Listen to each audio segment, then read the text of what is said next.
Kaitlin, I am so excited to be with you today. Thank you so much for joining me. Oh, yeah, I'm excited to be here and get to talk with you. I know it's going to be so fun. I'm so excited about the message of your new book. It is called Sweet Relief: How the Gospel Frees Us from a Life of Striving. And when I start hearing women talk about striving, there's something that immediately tells me, because I identify with it so much, is Yes, this probably began a long time ago in your life, right? And typically for when we sure. write a book about something, it's something that God has walked us through, that we have overcome, that he has taught us about. So I would love to hear where your journey with striving sort of began and how God has walked with you in that, and just walked you towards being able to write the message of this book, right? Yeah. Yeah, well, I think you're absolutely right when you say like this isn't something that started like 2 years ago. Like this is Yeah. probably something that you've is kind of wound up in your childhood or wound up in your adolescenthood, and that is definitely the case for me. But from the time I was little, I was chilling in a church pew. My parents were both on the worship team at our church. They helped start a church plant, and so the church and church leadership is it's been a part of my life since I Mm, was little, and I'm thankful for that. It's been awesome to get to grow up in that. But even as a little girl, I had this thing for accolades, like people approving of me and mm, just this sense of achievement. And so those desires fueled me to work hard in school and to kind of morph who I was, to make friends, get people to like me, and honestly just sacrifice parts of who I was for the sake of achievement and for the sake of yeah. approval. Um, and so that's just kind of my little personality growing up. And when I got into high school, even though I knew who God was, he really got a hold of my heart and introduced me to Jesus for the first time. And he wasn't this guy that I read about in stories, but he was real. And what he did for me Mm, became real. And I wanted to follow him. But it wasn't long until I took like the truth that I learned about God and started trying to achieve for him and trying to get his approval mm, over me. And it crept into what I thought about him and honestly what he thought about me. And so God yeah. just became another person to please and another person to perform for. And so I Mm. spent a lot of my college years burying myself in these different ministries and doing all these things for God, with the understanding that in me doing all of these things, that I was keeping his approval and his favor over me. And Yeah. that if I was consistent in doing all of these things and having a scheduled quiet time and checking all the spiritual boxes, then I was confident that me and God were on good terms. But on the same token, when I wasn't consistent, when I didn't check the boxes, I was also confident that I disappointed him and that he would Yeah. kind of distance himself from me until I could get my act together. And Yeah. so I continued in these thinking patterns. And thank God, my senior year of college, I was at this simulcast conference and just singing this song about the love of God washing over us. And you ever just have those moments where you're like, that was not my thought, or like that was not me Yes. speaking. Like that is the Lord impressing something upon my heart. And in the moment of singing that song, I really felt Him impressing on my heart that you aren't able to receive this love because you're in rebellion against it. And Mm. hearing my background, I'm like, rebellion? Like, what are you talking about? I'm doing everything I should do. I'm going above and beyond for you, serving you. Yeah. And what do you mean by that? And really, over the next 5 years after that time, God was showing me just layer by layer that my salvation and even my sanctification was all wrapped up in what I could do for God and not in what He had already Yeah. done for me. And so, just over that time period, God showed me that I had been just slowly eradicating any kind of need for Him and trying to be the Mm. end all be all by myself. And that I had added all these requirements and extra things to the gospel. And ultimately, like my identity was so wound up in my work and in doing all of Mm. these things for him. And so, really, that freedom felt like a slow going thing. But it Yeah. looked like almost 1 year he'd focus on this part of my identity and then the next year move on to something else. But gosh, like Yeah. over those 5 years, just, oh, they were intense, but so good of coming back to the truth of Yeah. who God is, and teaching me how to stand on the gospel alone without all of my extra additions. Yes. So that's kind of the snapshot of what that looked like.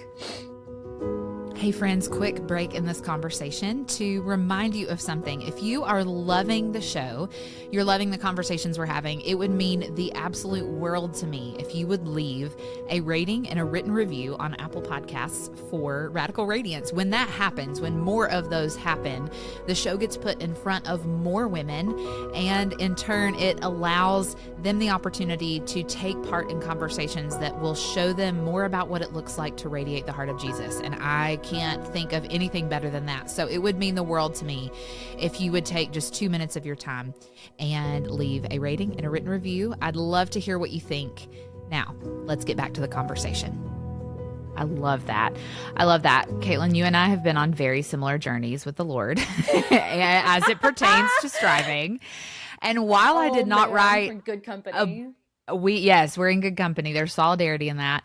And while I did not write a book on striving, I have a chapter about striving in my book that releases next April. And I actually tell a story of where I feel like my striving began for me. And it was in school. It was in like achieving. The first time I remember, and this can be a little teaser for listeners, the first time I can remember feeling satisfaction from someone else giving me accolades and that making me feel like I was enough was in second or third grade. We were learning multiplication tables, and we had a quiz in class, and I was the first person to finish the quiz, and I got a 100, and my teacher called it out in front of the class and made a big deal about it. And I remember thinking if I work hard enough, fast enough, whatever, I will be praised and I will be enough. Right. And so isn't it crazy? We make those connections so little in the smallest We do. And so God has been doing a lot of undoing in me in the very same way. And so as you're talking, I'm like, yes, amen. The Lord has been teaching me so many of the same things. And so I would love to have you unpack, what are some of those maybe common areas where you see women get caught up in the midst of striving? What do you see that looking like in our lives so that we can better recognize it? Yeah. Well, I'll say this one first, just because I know you're probably in this space because your husband is a pastor, right? Or he's in ministry or was in ministry. Okay. So my husband's also in ministry. So that I've been in that world for a long time, but just being around people in full-time ministry or volunteers who spend a lot of their time in ministry, that's one area. I see a lot of women in ministry specifically because they feel like, man, is what I'm doing for God, in his house, in church, is that enough? Am I being a good steward of my ministry? And what does it mean if my numbers are down or if I'm not discipling as many people as I think I should be? It's just easy, especially in ministry, for those lines to get blurred and almost marry God's pleasure with our performance. And so I feel like that area is definitely one. I think another is the workplace. Just whether you work in person or at home, it's easy to get caught up in this whirlwind of finding your significance and your value and your identity in your work and in what you can produce. I've struggled with this one a lot and having to come to terms with, hey, this is just my job and I am so much more than what I do, but I get to bring who I am to the workplace and not use my workplace to determine who I am or what I'm worth. Probably another one is motherhood. And I can't touch on this one too much because I'm just a mom to dogs right now. And apparently they're very different than human children. So yeah, apparently they're different. Just kidding. Yeah. But all that to say, I can't sit here and say I fully understand what motherhood entails, or I don't want to pretend that I do. But I can say that from my close friends that are moms, I've got this front row seat to the struggle that my dear mom friends go through, of feeling caught in this ever spinning hamster wheel, trying to be the best mom for their kids and feeling shame if they don't do this or don't eat that or don't do this with their kids, or they do that with their kids or do this with their kids. But just seeing how easy it is to tie your worth to how good of a mom they feel like they are. So it's a lot. I'm like, shout out to all the mamas out there. I see you. They work doing so the good hard. work and fighting for truth. Maybe the last area, this one's kind of been, my eyes have been open to this a little more and more as I've been a little more intentional with some things in my health, but in the health and fitness arena, I'm seeing even in myself and in other women that it is crazy ridiculous to grow obsessive in this area.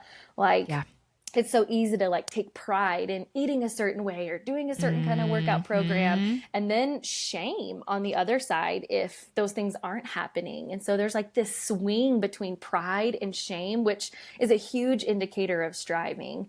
And so for me, it's a good, when I feel that swing, I'm like, oh, okay. Your worth and your identity and your value is not found in this either.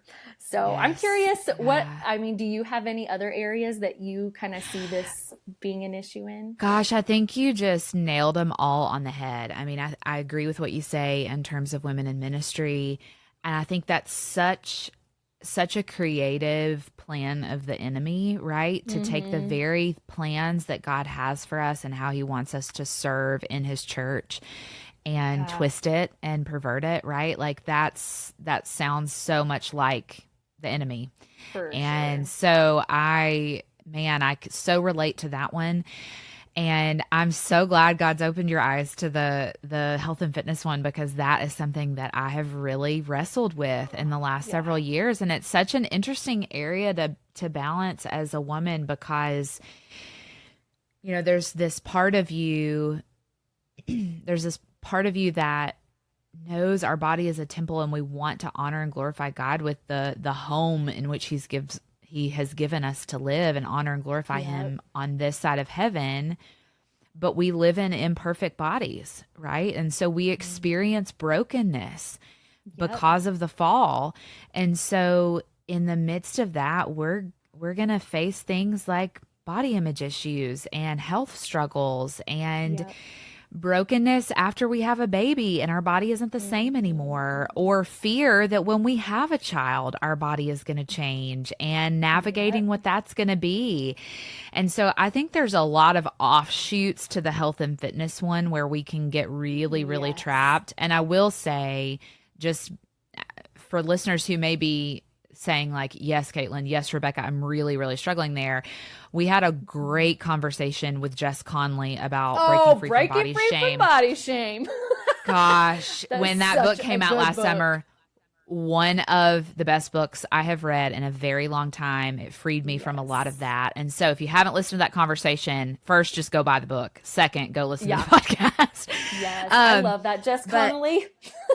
Yes, she's fabulous, and that message really helped me. So I would say, next to the ministry leader thing, I think Satan getting a foothold in the area of our body image, how we view our bodies, how we view the very place where like God's Spirit dwells within us, and we serve him and we glorify him. Like, that is another way that I'm like, man, I don't want his ways to prosper in that area of my life. And so God has freed me from a lot of it, but I think it is going to be a lifelong area of surrender for me, to be completely honest. And so I know some women will relate to that one more than others, but of all of them, I struggle the most, if I'm being very vulnerable, with that one. And so it can be really hard. So it is. So many blurry lines. It is blurry. And so, you know, we've touched on this a little bit, but in the book you talk about overcoming this sort of work to earn mentality. And so if somebody's not familiar with that, and then how do we begin to transform our thinking? What do you mean by work to earn, and how do we begin to take steps forward towards something that looks more like truth. Yeah.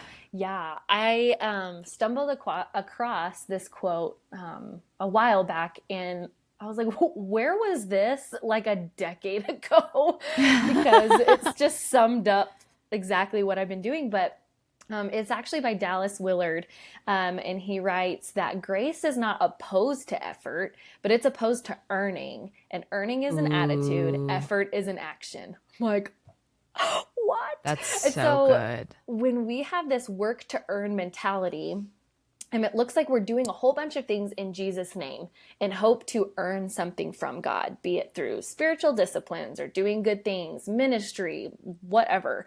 But we're doing all of these things for the sole purpose of earning his favor, his pleasure, his acceptance, and his approval. But what I love about this quote is that it reminds us that it's not the work itself or the effort that's bad, but it's the motivation and the fuel behind that. Because if our motivation is to try to earn and try to earn something from God, then we've missed the gospel. Because if there was something that we could earn from God, Jesus' sacrifice served no purpose. And so in our Christian walk, or as Paul says it, in this race that we are running, if earning, quote unquote, is the fuel, then we are, one, we're running in vain. And two, we're running in the name of a different gospel where Jesus is not at the center of it. Because the truth is that because of Christ's sacrifice and what he did for us, we have his stamp of approval. We have his favor. We have his pleasure. We have his acceptance because of Christ. And so with the work to earn mentality, we're wasting this race running for something that we literally already have. And so I think that a better mindset is that we aren't running to earn acceptance, but rather this place of running out of a place of acceptance. And that we run in these good works that God has called us to from a secure heart that is rooted in the work of Christ. And that means we do actively still walk, and we do make an effort in these practices that Jesus did in his own life, or most people call them spiritual disciplines, but not because we're trying to earn something from him by doing them, but because when we make practice of these things, we become like him and we join in his likeness. We get to know him and enjoy him, be loved on by him, and get to love on him. And so I think this still looks like showing up. It means using your gifts and walking in the things that God has called you to, not because you're going to earn anything by doing it, but because God has uniquely placed you where you are for a purpose, and he's placed you uniquely and has a plan for you. And we get to partner with him in that. And so I think that switch from, hey, it's not about earning, like earning is not a good fuel, but grace is a good fuel. And it fuels us to walk in freedom rather than in striving. Yeah. Oh, grace is the fuel. That's such a good thought. And as you're talking, it reminded me of a quote from my book that comes out next August. And I forget if this is in the striving chapter or a different chapter, but we're talking about his glory is the goal and his presence is the prize, right? Like when we are walking in the gifts and talents God has given us, and we're being faithful in that, not out of a place of striving, but we're just walking in faithfulness. His glory is the goal. And the prize is not accolades. It's not achievement. It's not building a kingdom of our own, but it is his presence. It is his presence. And so his glory is the goal and his presence is the prize. And so I just bring myself back to that when I get stuck, right? And feeling like I'm not doing enough, or that things aren't moving along fast enough, or whatever. And we remember like it is his timetable. It is his glory. It is his kingdom. We are a part of it, right? Like, so sometimes I just have to like bring myself back to those truths if I'm getting stuck. And for real. But and that's very easy to say and very hard to live, right? Like we both fully know that as we're having this conversation. It's like, oh, wow, this sounds so great. But when you're putting the pedal to the metal, it's like, gosh, this is so hard to live out. Yeah, it is. It really is. And along those lines, in the book, you talk about 4 sort of false gospels that keep us stuck in these cycles of striving. So when I ask a question like this, what I want to give as a caveat is like the goal of this is that you go buy Caitlin's book. So I don't want you to give everything to us.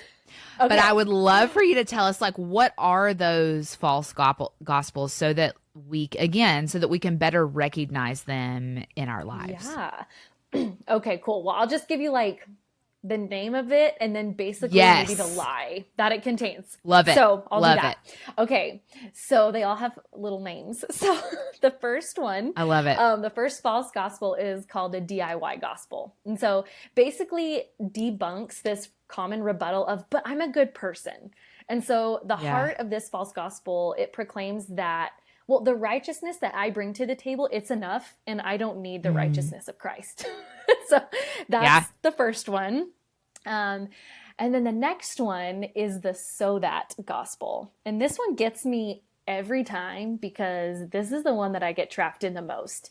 And so it basically functions on this input-output system where if I live a good moral life, right, that's my input, then the output is that I should be blessed with a good life in return. So this gospel proclaims that like you can find security in your good moralistic sacrifices because we ultimately believe that God's going to repay us by shielding us from suffering and discomfort. And so basically you plug whatever belief into this equation. I do this so that God will do that.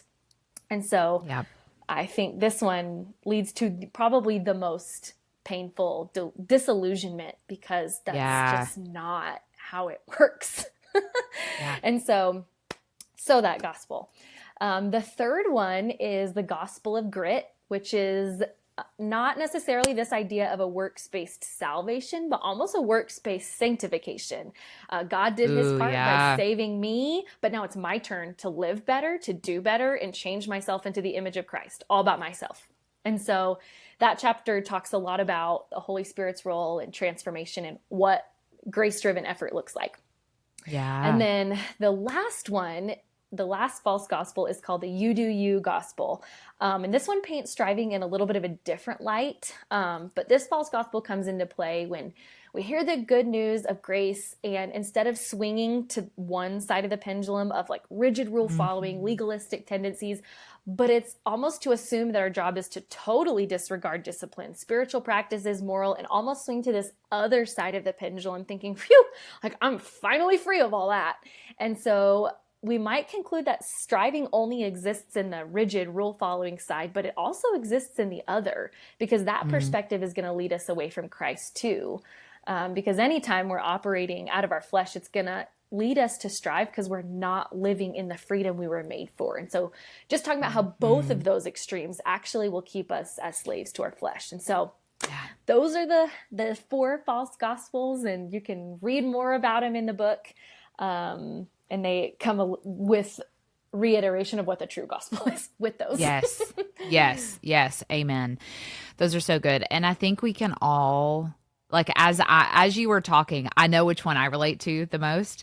And I think the grit one. I mean, that has been a struggle most of my life. And I, again, we were both like born into the church. And so I've been a part of the capital C church my whole life. And I grew up in a very traditional church environment that really encouraged do X, Y, and Z and earn points, and you get to go on the mission trip at the end of the year or like the fun trip next summer, right?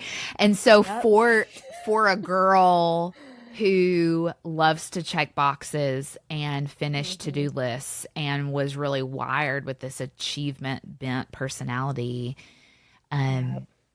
that taught me nothing but you do X and you get, like you put in this and you get out this, right?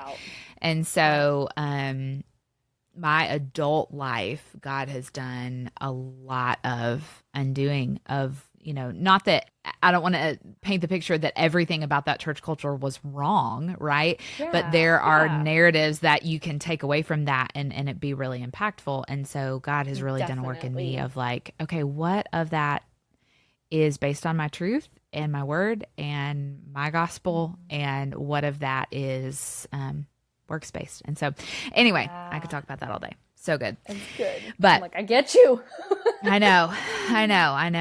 Okay. Well, before we go, there's a question that I ask every guest that comes on the show, and I'm so excited to ask you, Kaitlin.